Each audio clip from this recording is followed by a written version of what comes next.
Hi guys, my name is Ashton. I want to tell you how I managed to move to Dubai and live in the most luxurious house made of gold. Interested to know how it happened? Then stay tuned and watch on. I'm a computer nerd. I've had it since I was a kid. I was always sitting at the computer, reading, looking for things, sometimes playing games. My parents yelled all the time that I sat too much and didn't go out to play enough. The only place I went was to school. After classes, I would rush home, sit down at the computer and surf the internet again. So year after year, my eyesight and posture deteriorated. But I didn't care. But my mum did. One day she just freaked out and threw my laptop out of the window. "Mum, what have you done? I just found a way to make a game for phones." "You just want to play games. Enough already. How long can you sit like that? You eat at the computer, sleep at the computer. That's enough. My patience has run out. I'm not just sitting here. I actually have a chance to work something out." "Enough with the lies. Is that what you call your toys?" "Yes, it's a game, but I only play it to try it out. And you just threw 2 months of work out the window." "2 months? What have you been doing for the other years?" "Mum, stop it, please. I had important negotiations." "To whom, I wonder?" "With my friend in Dubai. We are the authors of the project that you are destroying." "You're the one ruining your own life. I'm the one saving it. Enough." I was so angry that I couldn't stop arguing. Then my father came into the room.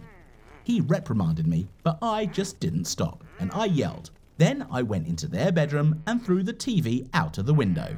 I knew my folks loved TV, so I punched them in their weak spot too. My dad got really mad at the nerve, and my mum started crying. I immediately became a bad son, ungrateful and all that.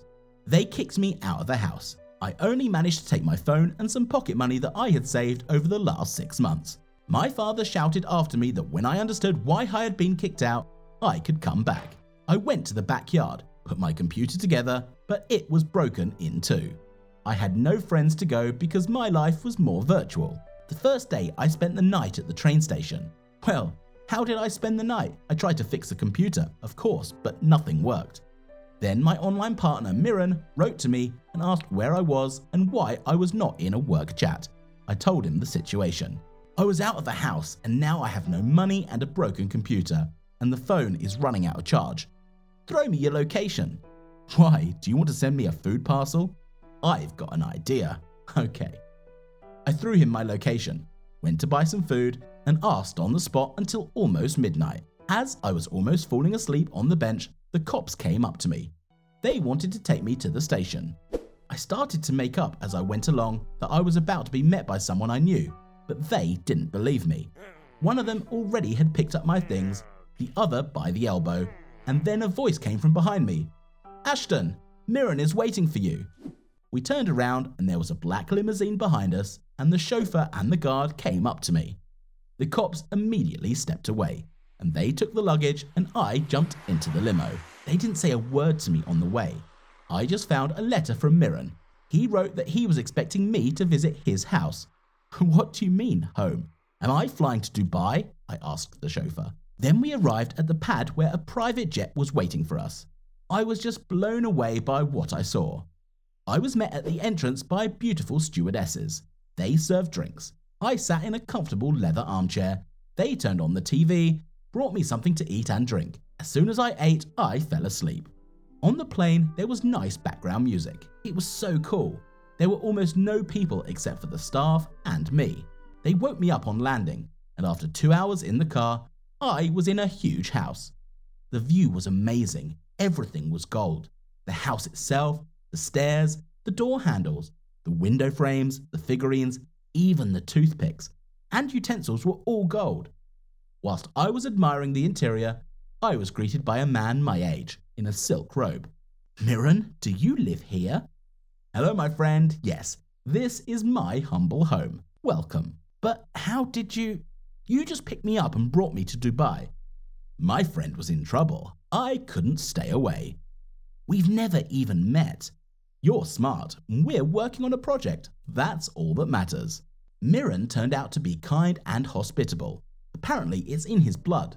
We had dinner, and his driver showed us around the city, showed us the sights. Everything was wonderful. I asked him why he needed a job if he had everything. Here's your laptop that you've been working on from where? My parents brought it. And then they also resented you for sitting at your computer and doing nothing, right? Yes. Didn't they tell you they weren't going to support you your whole life? They did. I don't want to either. This house, the servants, everything I have is all bought with my father's money. He's a sheikh, a very cool dude. He can't deal with me right now because he's got a lot on his plate. But I'm thinking ahead. I don't want to depend on him. He can't take what's rightfully mine. Besides, he has got a lot of heirs beside me, and sooner or later, he is going to have to share it with them. Wow, and I only worked because I liked it. That's the difference between rich and poor. No offense to you.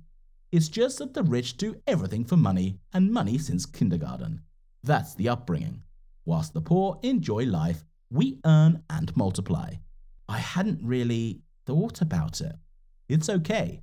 You're a smart guy, and that's why I found you.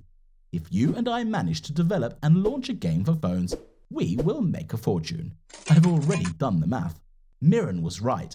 I was excited about the idea of earning something on my own, so my parents wouldn't rub my nose in it anymore with their purchases.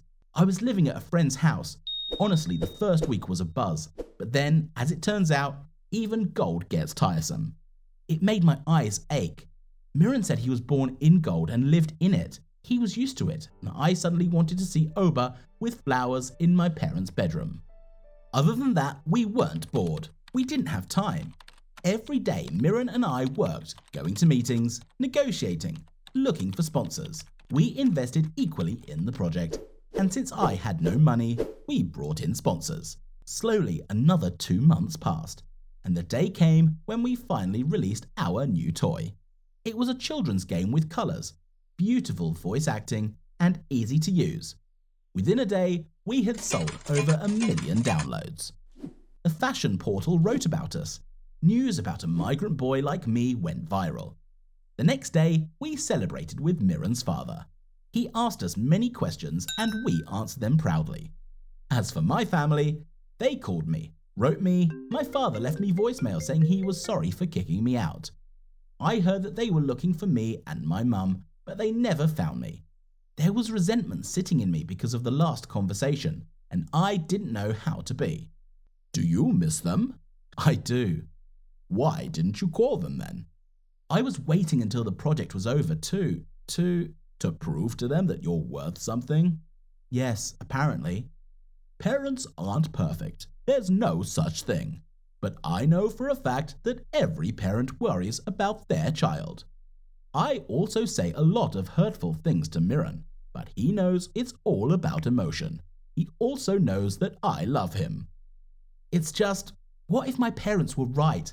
What if it wasn't for this situation? I wouldn't have even started thinking about the future, much less making money.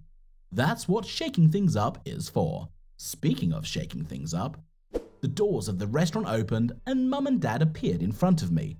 I screamed with excitement. Mum! Dad! I ran up to them, hugged them, kissed them, and even cried. I miss them a lot. It turned out that Miran's father had brought them in, secretly, before I knew it. We celebrated our first sales and income together. The evening was amazing.